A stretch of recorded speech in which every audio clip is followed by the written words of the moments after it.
Hello children, welcome to असा education. आज हम करेंगे chapter 5 consumer rights, economics book grade 10 से। आपकी जो बुक है उसमें एक कोलाज दिया हुआ है जिससे आपको ये पता चलेगा, उसमें कुछ न्यूज क्लिपिंग्स दी है कंज्यूमर कोर्ट के जो डिसीजंस हुए हैं उनकी। लोग कंज्यूमर कोर्ट क्यों जाते हैं इन केसेस में? ये जो वर्डिक्ट्स हैं ये इसलिए आती हैं क्योंकि लोग जो हैं कुछ ऐसे हैं जो चाहते हैं, स्ट्रगल करते हैं जस्टिस के लिए। कैसे और किन तरीके से उनको जस्टिस नहीं मिली? सबसे ज्यादा वो कौन से तरीके हैं जिनसे लोग अपने अधिकारों को, खासतौर से जो कंज्यूमर्स हैं वो अपने अधिकारों को इस्तेमाल कर सकते हैं ताकि उनको जो सेलर्स हैं उनसे बिल्कुल सही डील मिले जब उन्हें ऐसा लगता है कि उनके साथ सही ट्रीटमेंट नहीं हुआ है। अब है हमारा पहला टॉपिक कि कंज्यूमर जो है वो मार्केट प्लेस में होता है तो क्या होता है इसके साथ।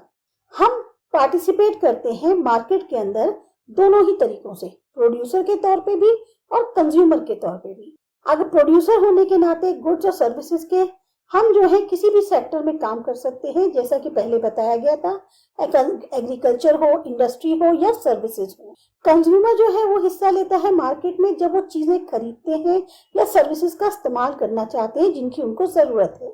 ये वो फाइनल गुड्स हैं जो लोग एक कंज्यूमर यानी उपभोक्ता होने के नाते इस्तेमाल करते हैं। हमारे जो पहले के चैप्टर थे उनमें हमने डिस्कस किया कि कैसे रूल्स और रेगुलेशंस की जरूरत है या उन स्टेप्स की जरूरत है जिससे डेवलपमेंट को प्रमोट किया जा सके। अब ये हो सकता है वर्कर्स के प्रोटेक्शन के लिए अनऑर्गेनाइज सेक्टर में, या फिर लोगों को प्रोटेक्ट करने के लिए जो हाई इंटरेस्ट रेट चार्ज किए जाते हैं मनी लेंडर्स के द्वारा इनफॉर्मल सेक्टर में। इसी तरह से रूल्स और रेगुलेशंस जो है उनकी जरूरत पड़ती है एनवायरनमेंट को प्रोटेक्ट करने के लिए। एग्जाम्पल के तौर पे मनी लेंडर्स जो इनफॉर्मल सेक्टर में होते हैं, जिनके बारे में आपने चैप्टर 3 में पढ़ा था, वो अलग अलग ट्रिक्स अपनाते हैं ताकि जो उधार लेने वाला है उसको अपने उसमें बांधे रहें। वो प्रोड्यूसर को बोलते हैं कि तुम अपनी सारी जो प्रोड्यूस है वो उन्हें बेच दो कम दामों पे, और जो टाइमली लोन उसने लिया है उसके बदले में। वो फोर्स कर सकते हैं छोटे किसान को, सपना जैसे, कि अपनी जमीन जो है उनको लोन के तौर पे वापस बेच दे। इसी तरह से बहुत से लोग होते हैं जो अनऑर्गेनाइज सेक्टर में काम करते हैं, उनको कम दामों पर काम करना पड़ता है, उन कंडीशंस को एक्सेप्ट करना पड़ता है जो उनके अकॉर्डिंग फेयर नहीं होती और काफी हद तक उनके स्वास्थ्य के लिए हानिकारक होती है। इन सब शोषण जो होते हैं इनसे बचने के लिए हमें रूल्स और रेगुलेशंस की जरूरत होती है जो उनको प्रोटेक्ट कर सके। बहुत सारी ऐसी ऑर्गेनाइजेशंस हैं जो स्ट्रगल कर रही हैं काफी लंबे समय से कि इन रूल्स को जो है वो फॉलो किया जाए। इसी तरीके से रूल्स और रेगुलेशंस की जरूरत पड़ती है कंज्यूमर्स के प्रोटेक्शन के लिए मार्केट के अंदर। इंडिविजुअल कंज्यूमर्स जो होते हैं वो हमेशा अपने आप को वीक पोजीशन में पाते हैं। जब भी कोई कंप्लेंट होती है किसी भी गुड्स या सर्विस को लेकर जो उसके द्वारा खरीदा गया है, तो जो सेलर है वो हमेशा कोशिश करता है कि सारी जो जिम्मेदारी है वो बायर पे डाल दे। और उनकी पोजीशन जनरली ये होती है कि अगर तुम्हें पसंद नहीं है तुमने जो खरीदा है तो कहीं और जाके रहो, मतलब ले सकते हो। अगर सेलर जो है उसकी कोई जिम्मेदारी नहीं है एक बार चीज को बेचने के बाद, क्योंकि उसने जो है अपना सामान बेच चुका, अब उसका काम खत्म। जो कंज्यूमर मूवमेंट है जिसके बारे में हम आगे डिस्कस करेंगे, वो एक तरह की कोशिश है इस सिचुएशन को बदलने की।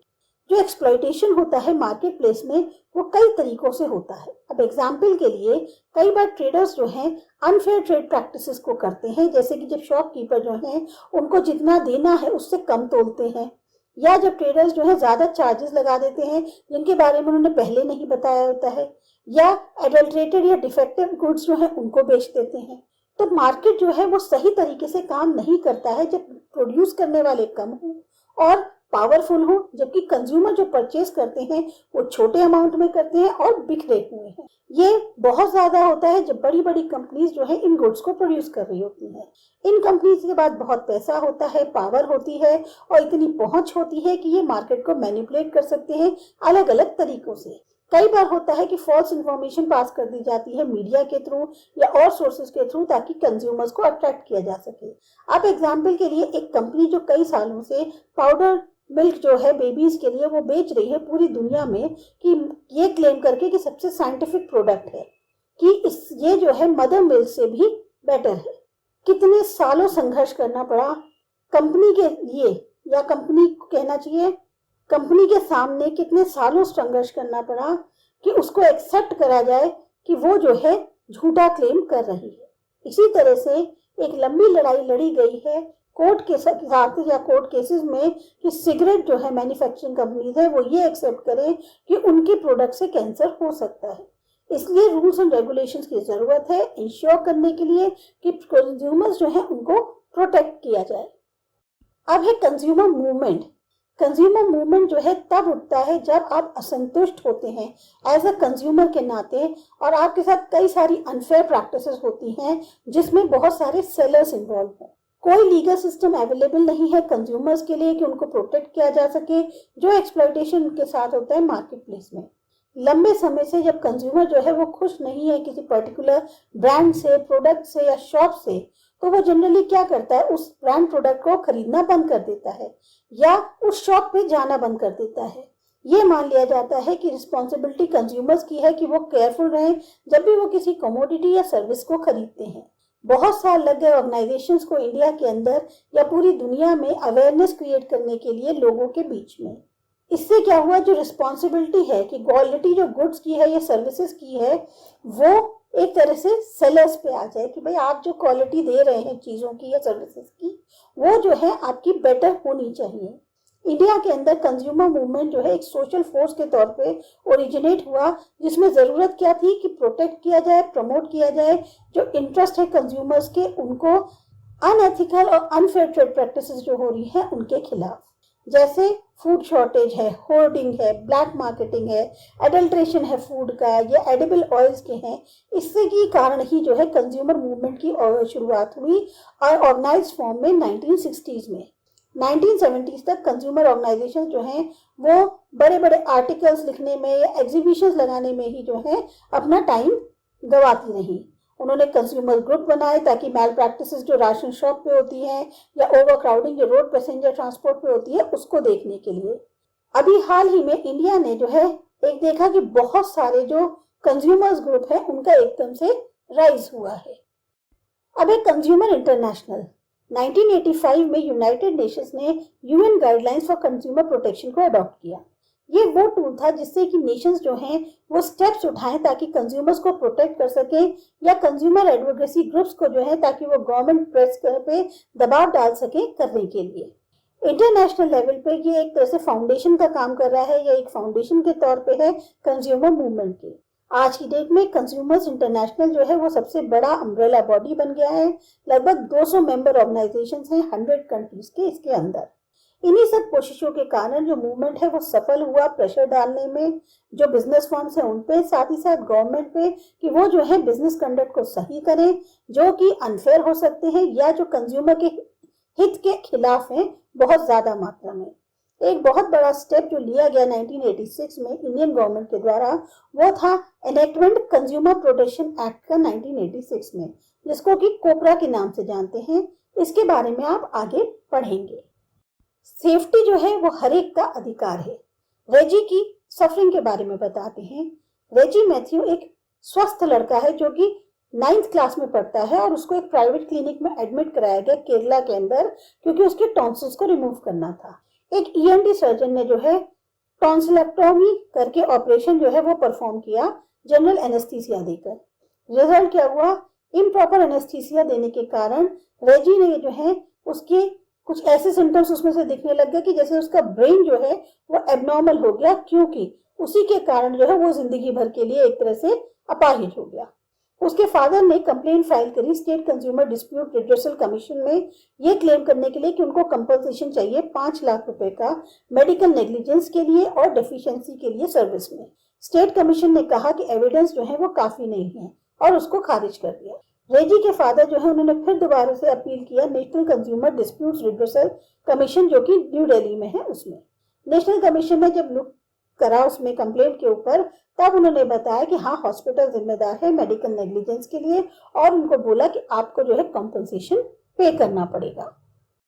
अब ये जो रेजी की सफरिंग थी हॉस्पिटल के वजह से वो ये बताती है कि हॉस्पिटल ने क्या किया, नेग्लिजेंस करी डॉक्टर्स के द्वारा, साथ ही साथ स्टाफ के द्वारा कि उसको एनेस्थीसिया देने में उन्होंने कमी छोड़ी और एक स्टूडेंट जो है वो जिंदगी भर के लिए अपाहिज हो गया। जहां हम बहुत सारी चीजें या सर्विसेज इस्तेमाल करते हैं, कंज्यूमर होने के नाते हमारा भी अधिकार है कि हमारी सुरक्षा करी जाए उन मार्केटिंग के खिलाफ जो कि गुड्स और डिलीवरी ऑफ सर्विसेज के द्वारा होती है, जो हमारी जिंदगी के लिए काफी ज्यादा, चाहे जिंदगी हो या प्रॉपर्टी के लिए, हानिकारक हो सकती है। प्रोड्यूसर्स जो है उनको स्ट्रिक्टली फॉलो करने चाहिए सेफ्टी रूल्स और रेगुलेशंस को। बहुत सारे ऐसे गुड्स और सर्विसेज हैं जो हम परचेज करते हैं और उनमें खास तौर से सेफ्टी की जरूरत होती है।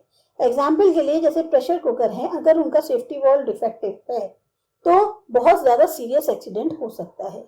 जो मैन्युफैक्चरर्स हैं सेफ्टी वॉल्व के, उनको हाई क्वालिटी इंश्योर करनी जरूरी है। आपको भी पब्लिक या गवर्नमेंट एक्शन जो है उसको देखना होगा कि इस क्वालिटी को जिसको हम ले रहे हैं वो पूरी तरह से मेंटेन है कि नहीं।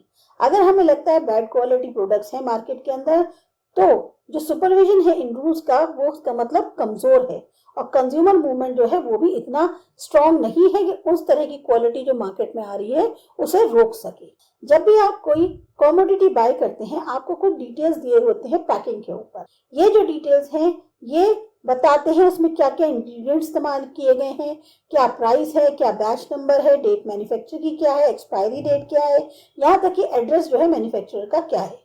जब हम दवाइयाँ खरीदते हैं तो पैकेट्स पर आपने देखा होगा डायरेक्शन दिए होते हैं सही तरीके से इस्तेमाल करने के, या इंफॉर्मेशन दी होती है कि कैसे इसके साइड इफेक्ट्स हो सकते हैं या कौन से इससे रिस्क जुड़े हुए हैं अगर हम उस मेडिसिन को इस्तेमाल करते हैं। जब आप गारमेंट्स खरीदते हैं तो आप देखते हैं कि उसमें इंफॉर्मेशन दी हुई है कि किस तरह से कपड़े को वॉश करना है। तो ऐसा क्यों है कि ये जो रूल्स हैं ये बनाए जाते हैं ताकि मैन्युफैक्चरर जो है इस इंफॉर्मेशन को डिस्प्ले करे। ये इसलिए है कि कंज्यूमर्स के पास भी ये अधिकार है कि उन्हें इंफॉर्मेशन होनी चाहिए पर्टिकुलर्स के बारे में, चाहे वो गुड्स हो सर्विसेज हो जिसको वो खरीद रहे हैं। कंज्यूमर फिर कंप्लेन भी कर सकता है, कंपनसेशन या रिप्लेसमेंट की मांग कर सकता है अगर प्रोडक्ट जो है वो डिफेक्टिव होती है किसी भी तरीके से। एग्जाम्पल के लिए अगर हम एक प्रोडक्ट खरीदते हैं और उसको डिफेक्टिव पाते हैं एक्सपायरी पीरियड के अंदर, तो हम उसका रिप्लेसमेंट मांग सकते हैं। अगर एक्सपायरी पीरियड जो है प्रिंटेड नहीं है तो मैन्युफैक्चरर जो है वो ब्लेम कर सकता है शॉपकीपर को और अपनी जिम्मेदारी नहीं लेगा वो। अगर लोग दवाइयां बेचते हैं जो एक्सपायर्ड हो चुकी हैं तो बहुत सीवियर एक्शन उनके खिलाफ लेना जरूरी है। इसी तरह से एक कोई प्रोटेस्ट कर सकता है, कंप्लेन कर सकता है अगर बाई चांस चीजें जो हैं जितना दाम है उससे ज्यादा से दाम पे बेची जा रही हैं। इसको इंडिकेट किया जाता है एमआरपी से, यानी मैक्सिमम रिटेल प्राइस से। कंज्यूमर बार्गेन भी कर सकता है सेलर से कि उसको जो है एमआरपी से कम रेट में भी दे उसकी जो भी प्रोडक्ट है उसको। अभी जो राइट टू इंफॉर्मेशन है उसको थोड़ा बढ़ाया गया है ताकि और भी बहुत सारी सर्विसेज जो है उनको कवर किया जा सके जो कि गवर्नमेंट द्वारा दी जा रही हैं।